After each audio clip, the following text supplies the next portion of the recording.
আসসালামু আলাইকুম। মানুষ ৩ প্রক্রিয়ায় ইনকাম করে থাকে।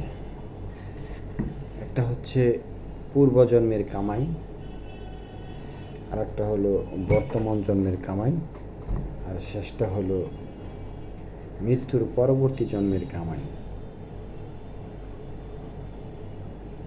তো পূর্বজন্মের কামাইটা এরকম, দেখেন কারো জন্মগ্রহণ করে এসে দেখে যে তার বাবার 10 বিঘা জমি আছে, 5 তলা একটা বিল্ডিং আছে, সরকারি চাকরি আছে, ইত্যাদি ইত্যাদি আর বহুত কিছু সে পায়। এইটাই পূর্বজন্মের কামাই। সে কিছু করা লাগে না, তার কামাই করা লাগে না, এইগুলো থেকে তার বাপ দাদাই কামাই করে রাখছে। বড় একটা পুকুর আছে, এটাকে বলা হয় পূর্বজন্মের কামাই। আর বর্তমান জন্মের কামাই হলো, ধরুন কেউ খুব কষ্টে আছে, সে একটা হোটেলে চাকরি করলো, কিছু টাকা জমা করলো, তারপরে এই টাকা দিয়ে সে বিদেশ গেল, সে আরও টাকা ইনকাম করলো, এসে দেশে এসে একটা বাড়ি করলো, কিছু জমি কিনলো, তারপরে একটা ব্যবসা বাণিজ্য করলো, চলার মতো একটা ক্যাপাসিটি বাইর করছে।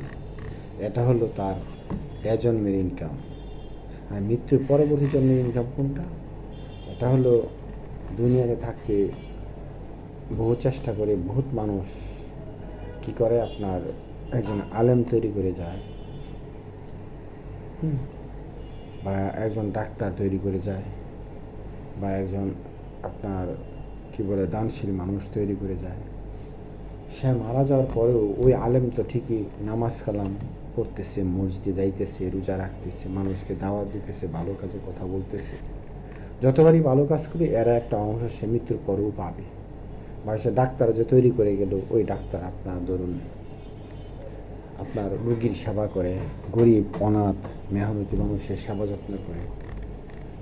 এই যে ভালো কাজগুলো করতেছে এর একটা অংশ যে ব্যক্তি ডাক্তার তৈরি করে গেছে উনি মৃত্যুর পরেও পাবে। বা দানশীল মানুষ, পৃথিবীতে যোগ্যতম মানুষ, উনি পৃথিবীতে আপনার তৈরি করে গেছে, এখন মৃত্যুর পরে ওনারা নিয়মিত দান করে, এর একটা অংশ উনি পাবে। এটাই হচ্ছে মৃত্যুর পরবর্তী জন্মের কামাই। কিছু কিছু মানুষ সমাজে আছে, দেখবেন তার এই 3টা কামাই আছে, আপনার পূর্বজন্মের কামাই, বর্তমান জন্মের কামাই এবং পরবর্তী জন্মের কামাই। আবার কিছু কিছু মানুষ আপনারা দেখবেন একটাও নাই। হতভাগা, এই মানুষগুলো বড়ই হতভাগা।